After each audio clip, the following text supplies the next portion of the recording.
Welcome to all of you. आज हम English grammar का अगला टॉपिक स्टार्ट करेंगे जी, दैट इज वर्ब। पिछली क्लास में आपने पढ़ लिया था सेंटेंस क्या होते हैं, सेंटेंस के टाइप क्या होती हैं जी, सारा कुछ डिटेल आपका क्लियर हो चुका है अब तक। ठीक है, अब हम देखेंगे वर्ब क्या होती है जी, वर्ब की कितने टाइप होती है जी। ठीक है, अब सबसे पहले वर्ब मैंने आपको बता भी रखी है जी, वर्ब क्या शो करती है, वर्ब की डेफिनेशन मैंने आपको बताई थी। वर्ब क्या शो करती है जी, तो वर्ब शो एक्शन, और क्या शो करती है, पिछली बार बताया था आपको, स्टेट, और क्या शो करती है जी, पोजेसिवनेस। पोजेसिवनेस का क्या मतलब होता है आपका, अधिकार शो करती है जी। ठीक है, पोजेसिवनेस का मतलब अधिकार शो करती है, एक्शन शो करती है, या फिर स्टेट शो करती है। ये हमने पहले वाली वीडियो में बता चुका हूँ आपको बेसिक इसके बारे में। ठीक है, अब हम बात करेंगे जो type of verb. Type of verb, verb की कितनी टाइप होती है जी। अब आप देखोगे अगर टाइप ऑफ वर्ब, अब आप कहोगे जी टाइप ऑफ वर्ब। ठीक है, मेन वर्ब की टाइप नहीं कह रहा मैं, सिर्फ वर्ब की टाइप कह रहा हूँ। ये मत करना first form, second form, verb की थर्ड फॉर्म, ये टाइप होती है, ये नहीं होती वर्ब की मेन। ठीक है, ये मेन वर्ब की टाइप होती है। ठीक है, तो वर्ब की टाइप होती है जी तीन। कितनी टाइप होती है आपके पास है, तीन। कौन कौन सी, देखो तीन टाइप होती है वर्ब की।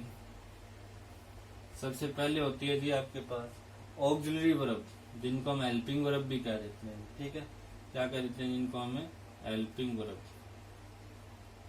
Auxiliary verb. ठीक है, इनका दूसरा नाम क्या है जी, हेल्पिंग वर्ब।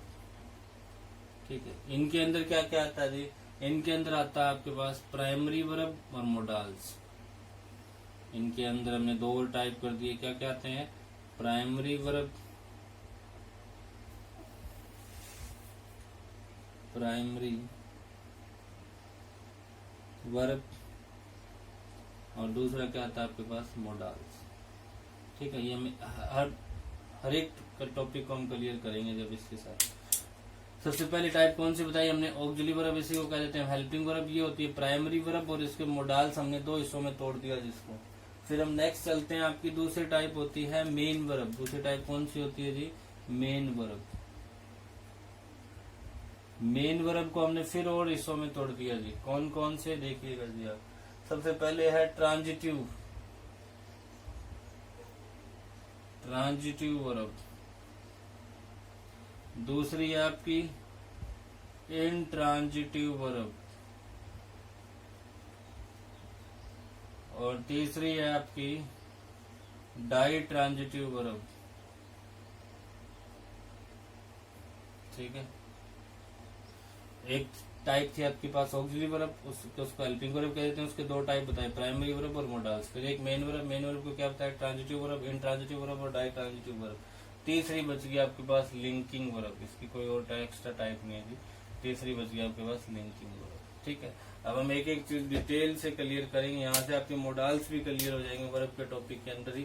ठीक है जी, तो टाइप ऑफ वर्ब कितनी होती है जी, तीन। कौन कौन सी, ऑक्सिलरी वर्ब, मेन वर्ब और लिंकिंग वर्ब। ऑक्सिलरी वर्ब की कितने टाइप बताए आपने, दो टाइप। कौन कौन से, प्राइमरी और मोडाल्स। मेन वर्ब की क्या होगा, ट्रांजिटिव, इंट्रांजिटिव और डाई ट्रांजिटिव वर्ब, और लिंकिंग वर्ब होगी। आज हम बात करेंगे जी मेन वर्ब के बारे में, और आपके ट्रांजिटिव, इंट्रांजिटिव और डाई ट्रांजिटिव के बारे में बात करेंगे। ठीक है, समझ आ गया आपको बात। तो अब आपका काम रहेगा जी सिर्फ मेन वर्ब को पढ़ना, फिर उसके बाद हम आगे पढ़ेंगे। ठीक है, तो सबसे पहले लिखो जी मेन वर्ब होती क्या है।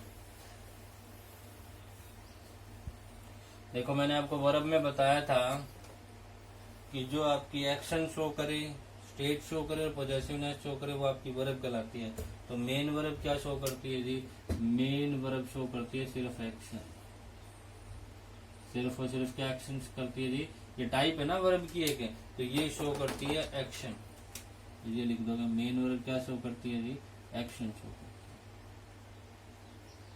ठीक है, समझ आ गया आपको बात, क्लियर यहाँ तक। ठीक है, अब बात आती है कि ट्रांजिटिव वर्ब कौन सी होती है। कौन सी वर्ब जी, ट्रांजिटिव वर्ब। ट्रांजिटिव वर्ब वो वर्ब होती है जी, वर्ब विच हैव ऑब्जेक्ट, जिसके पास क्या हो जी, ऑब्जेक्ट हो। विच हैव ऑब्जेक्ट, अब आप कहोगे इंट्रांजिटिव कौन सी होगी फिर? इंट्रांजिटिव वर्ब, इंट्रांजिटिव होगी which verb which do not have या don't have object. Do not लिखिएगा आपने, which do not have object, जिसके पास ऑब्जेक्ट ना हो। ट्रांजिटिव वो जिसके पास ऑब्जेक्ट हो, इंट्रांजिटिव वो जिसके पास ऑब्जेक्ट ना हो। ठीक है, क्लियर? यहाँ से आगे देखो। अब आप कहोगे जो डाई ट्रांजिटिव क्या होगा फिर? डाई का मतलब होता है डबल, ट्रांजिटिव तो है ही है, ट्रांजिटिव का मतलब इसमें ऑब्जेक्ट है तो इसमें होगा double object, verb which have double object. समझ आई आपको बात? डेफिनेशन तो समझ आ गई। ट्रांजिटिव वर्ब को हम हिंदी में कहते हैं सहकर्मक क्रिया, ये होती है अकर्मक क्रिया, आपने पढ़ी होगी। सहकर्मक क्रिया कौन सी होती है? वर्ब का हिंदी में कहते हैं हम क्रिया। सहकर्मक कौन सी होती है? जिसमें कर्म दिया हो, कर्म का मतलब ऑब्जेक्ट दिया हो। इंट्रांजिटिव कौन सी होती है? जिसमें आपका अकर्मक क्रिया होगी। इंग्लिश में एक और भी होती है डाई ट्रांजिटिव, जिसमें दो ऑब्जेक्ट भी दिए हो सकते हैं, दो कर्म भी दिए हो सकते हैं। ठीक है, समझ आ गया आपको? ये होती है सहकर्मक, ये होती है अकर्मक। ठीक है, तो ये होती है कि इसमें ऑब्जेक्ट होगा, इसमें ऑब्जेक्ट नहीं होगा, इसमें ऑब्जेक्ट होंगे डबल। ठीक है, अब बात ये आती है कि हमें कैसे पता करेंगे हम कि ये ट्रांजिटिव वर्ब है कि इंट्रांजिटिव वर्ब है? हमें कैसे पता कि इसमें ऑब्जेक्ट है कि नहीं है, एक ऑब्जेक्ट है कि दो ऑब्जेक्ट है? तो मैंने आपको शुरू में डेफिनेशन बताई थी ऑब्जेक्ट की, उसके अंदर आपको एक हिंट दिया था कि जब भी ऑब्जेक्ट का पता करना हो, जब भी क्या पता करना हो जी, ऑब्जेक्ट को चेक करना हो, उससे दो क्वेश्चन पूछ लेना। एक ऐसे होता है सेंटेंस हमेशा सब्जेक्ट लिखा होता है प्लस वर्ब लिखी होती है, या हो सकता है ऑब्जेक्ट हो, या हो सकता है यहाँ पे एडवर्ब का कोई प्लेस होगी। ठीक है, एडवर्ब ऑफ प्लेस हो सकता है, एडवर्ब ऑफ टाइम हो सकती है, कुछ भी हो सकती है एडवर्ब। तो वर्ब से दो क्वेश्चन पूछेगा जी। ठीक है, वर्ब से कितने क्वेश्चन पूछेगा? दो। कौन कौन से? वट और हुम। वट और हुम। वट का मतलब होता है क्या, हुम का मतलब होता है किसे। ठीक है, अगर इनके आंसर निकल के आए तो ऑब्जेक्ट है, वरना वो ऑब्जेक्ट नहीं कहलाएगा। समझ आ गई आपको बात? छोटा सा एग्जाम्पल देखते हैं जी। ये देखो, ही गोज टू स्कूल, ये बचपन से आप करते आए हो, he goes to school, he goes to school. ठीक है, ये देखो कि यहाँ पर जो गोज है वो कौन सी, वो ये मेन वर्ब है कि नहीं है? गोज मतलब जाना, ये एक्शन ही शो कर रही है, चले जा रहा है, जो भी चल रहा है एक्शन शो कर रही है। अब इस गोज का मतलब होता है जाना। अब आप इससे क्वेश्चन पूछो वट, क्या जाना, आंसर आया क्या जाना। आपने पूछा होम, किसे जाना, तब भी आंसर नहीं आया। आपने इससे पूछा कहाँ जाना, तो आंसर आया स्कूल में। कहाँ जाता है तो आ गया स्कूल में। ठीक है, समझ आ गया आपको बात? तो कहाँ का आंसर निकला है? वट का या होम का आंसर निकला क्या आपके पास? क्या क्या किसी का आंसर निकला है? नहीं निकला। तो अगर क्या या किसी का आंसर नहीं निकले, दैट इज कॉल्ड, ये कौन सी वर्ब हो जाएगी यहाँ पर? Intransitive verb. ये कौन सी वर्ब है जी? इंट्रांजिटिव, क्योंकि ये तो ऑब्जेक्ट है ही नहीं यहाँ पर। ये एडवर्ब ऑफ प्लेस, आप जब एडवर्ब पढ़ोगे तब मैं आपको बताऊंगा, इसीलिए यहाँ पे टू प्रीपोजिशन लगाई आपने। ठीक है, तो ये होगी इंट्रांजिटिव वर्ब। कौन सी वर्ब होगी ये? Intransitive verb. ठीक है, क्योंकि यहाँ ऑब्जेक्ट है ही नहीं। ऑब्जेक्ट वो होता है जो वट और होम का आंसर दे। वट और होम का आंसर निकल के आया नहीं इस क्वेश्चन से। ठीक है, तो ये आपका क्या हो गया? Intransitive verb. ठीक है, समझ आई आपको बात? तो ये इस तरह पता करेंगे। दूसरा एग्जाम्पल मैं आपको लिखता हूँ, he works in this company. ये बताओ जी आप खुद से कि ट्रांजिटिव है कि इंट्रांजिटिव? वर्क्स का मतलब होता है काम करना। आपने पूछा क्या काम करना, क्या का आंसर है? वह कंपनी में काम करता है। इसकी हिंदी ये है, वह कंपनी में काम करता है। तो क्या काम करता है ये बताया इसने, किसे काम करता है ये बताया इसने, बल्कि ये तो ये बता रहा है कहाँ काम करता है। तो कहाँ तो आंसर निकाला मैंने, वट और होम का आंसर पूछा आपसे, क्या और किसे का, वो आंसर तो नहीं निकल के आ रहा। तो ये भी कौन सी बन जाएगी आपके पास? Intransitive verb. कौन सी बन जाएगी जी? Intransitive verb. अगला देखो, he lives in South Africa. मान लो आपने ये एग्जाम कर दिया। अब इसमें बताओ, लिव्स का मतलब होता है रहना। आपने इसे पूछा क्या रहना, वह साउथ अफ्रीका में रहता है, इसकी हिंदी ये होगी। आपने पूछा क्या रहता है, क्या आंसर आया? आपने पूछा किसे रहता है, तब भी आंसर नहीं। आप पूछोगे कहाँ रहता है, तो आप कह दोगे साउथ अफ्रीका रहता है। कहाँ का आंसर निकल रहा है? मैंने कहा था वट और होम का आंसर निकले, तो नहीं निकला ना। तो ये भी क्या हो जाएगी आपके पास है? Intransitive verb. समझ आ गई आपको बात? तो ये होगी जी इंट्रांजिटिव वर्ब। समझ आनी चाहिए आपको कि इंट्रांजिटिव वर्ब कौन सी होती है। अकर्मक क्रिया कहते हैं जिसमें क्या या किसे का आंसर निकल जाए, वो तो होती है आपकी ट्रांजिटिव, और अगर नहीं निकले तो वो इंट्रांजिटिव वर्ब। ठीक है जी, क्लियर यहाँ तक? कोई दिक्कत?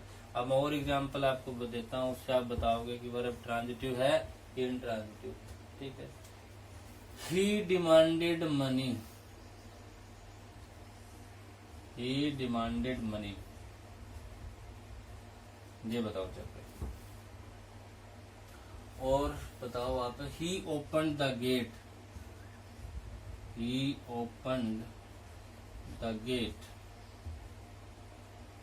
और लिख रहा हूं आपको, my mother cooks very fast, my mother cooks very fast, he reads newspapers,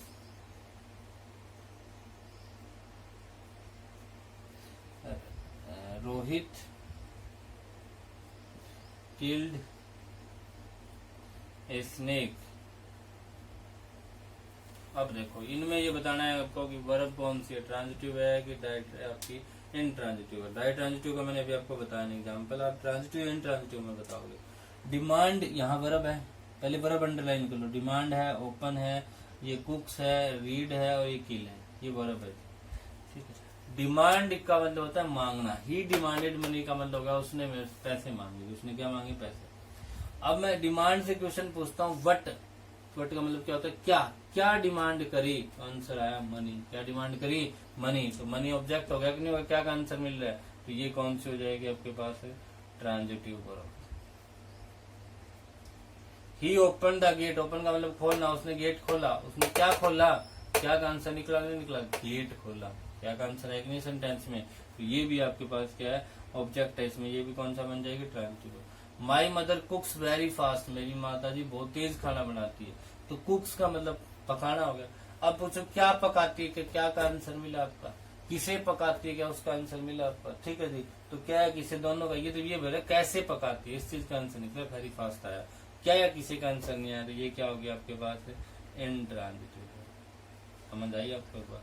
ठीक है, अगला, ही रीड्स न्यूज़पेपर, वह न्यूज़पेपर पढ़ता है। तो क्या पढ़ता है? क्या का आंसर क्या आया? न्यूज़पेपर। तो ऑब्जेक्ट है ये। क्या का आंसर आ रहा था? ये क्या हो जाएगी? Transitive verb. ठीक है, ठीक है, क्लियर ये बात? आगे देखो, Rohit killed a snake, Rohit ने क्या मारा? स्नेक, स्नेक मारा। ये भी वर्ब का आंसर निकल के आ रहा है। क्या था? क्या बन गया? Transitive verb. ये भी हो गया आपके पास ट्रांजिटिव वर्ब। समझ आ गई आपको बात? ठीक है जी। अब हम पढ़ेंगे डाई ट्रांजिटिव। डाई ट्रांजिटिव का मतलब होता है जिसमें दो ऑब्जेक्ट हो। दो ऑब्जेक्ट का क्या मतलब हुआ? अगर आप वट का आंसर करोगे तो भी मिलेगा, और होम का आंसर करोगे तो भी मिलेगा। दोनों का आंसर एक ही सेंटेंस में मिलेगा। कोई एक का मिले तो एक ऑब्जेक्ट होगा, अगर दोनों का आंसर ही मिल जाए तो वो क्या होता है? दो ऑब्जेक्ट होते हैं। जैसे मैं एग्जांपल बताता हूँ आपको। He told me the truth, उसने मुझे सत्य बताया। तो मुझे क्या बताया? ये सत्य। ये है वर्ब यहाँ पे टोल्ड। टोल्ड का मतलब होता है बताना। टोल्ड से मैं क्वेश्चन पूछता हूँ, वट, क्या बताया? आंसर आएगा ट्रुथ बताया। क्या बताया? ट्रुथ बताया। आपने पूछा होम, किसे बताया? आप कहोगे मी, आंसर आया मी। तो दोनों निकल लेंगे, निकले। वट का आंसर आया ट्रुथ बताया, होम किसे बताया? मी बताया। तो दोनों के आंसर निकल के आए। वो क्या होती है जी? द्वि कर्मक क्रिया आपने पढ़ी होगी। इसमें एक सकर्मक, एक अकर्मक, एक द्वि कर्मक। द्वि कर्मक का मतलब है इसमें दो कर्म हो। तो डाई ट्रांजिटिव का मतलब होता है द्वि कर्मक। तो इसमें दो कर्म मिलेंगे आपको डाई ट्रांजिटिव पर। समझ आ गई आपको बात? इसमें दो हो जाएगा। और एग्जाम्पल दे सकते हो, ही promised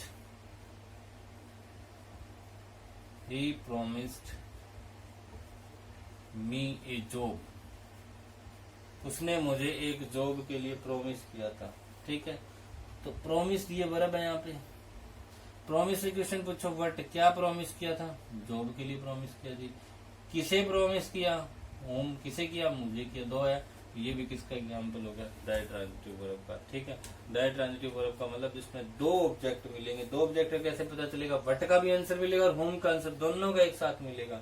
अगर दोनों में से किसी एक का आंसर मिले तो एक ऑब्जेक्ट होगा, दोनों का आंसर मिल जाए तो क्या होंगे जी? दो ऑब्जेक्ट होंगे। तो ये देखो जी, हमने अब वर्ब की बात करी, वर्ब में हमने 3 टाइप करी, ठीक है जी। कौन कौन सी? ऑक्सिलरी वर्ब, आपकी मेन वर्ब, और तीसरी कौन सी थी? Linking verb. ऑक्सिलरी वर्ब के हमने फिर और 2 टाइप करी, प्राइमरी वर्ब और हेल्पिंग वर्ब। मेन वर्ब की हमने 3 टाइप करी, कौन कौन सी जी? आपके पास है ट्रांजिटिव, इंट्रांजिटिव और डाई ट्रांजिटिव, ठीक है जी। इसके बाद हमने बात करी आपकी कौन सी? लिंकिंग वर्ब तो थी आपकी सिंपल एक। फिर हमने मेन वर्ब के बारे में बताया जो क्या शो करती है एक्शन की। ट्रांजिटिव कौन सी होती है? इसमें एक ऑब्जेक्ट हो। इंट्रांजिटिव होती है इसमें कोई ऑब्जेक्ट ना हो। डाई ट्रांजिटिव होती है इसमें 2 ऑब्जेक्ट हो। ऑब्जेक्ट का कैसे पता करोगे? व्हाट और होम का आंसर पूछ लो वर्ब से। अगर आंसर निकल रहा है किसी एक का तो वो होगी आपके पास है ट्रांजिटिव। किसी एक का भी नहीं निकल रहा है तो वो इंट्रांजिटिव, और दोनों का ही आंसर निकल गया तो वो डाई ट्रांजिटिव हो जाएगी आपके पास, ठीक है जी। तो ये होगी आपकी वर्ब का थोड़ा सा बेसिक कंसेप्ट। अगर वीडियो अच्छी लगी हो तो लाइक जरूर करना है जी, और कमेंट सेक्शन में जरूर बताया अगर आपको वीडियो देख के कैसा लगता है, कुछ फायदा हुआ कि नहीं हुआ, या कुछ और क्वालिटी में इम्प्रूवमेंट करें, ठीक है, या क्वांटिटी में इम्प्रूवमेंट करें, तो प्लीज कमेंट करके जरूर बताना जी, ठीक है। और शेयर और सब्सक्राइब करना जरूर ना भूलना जी, ठीक है जी। Thank you, have a nice day.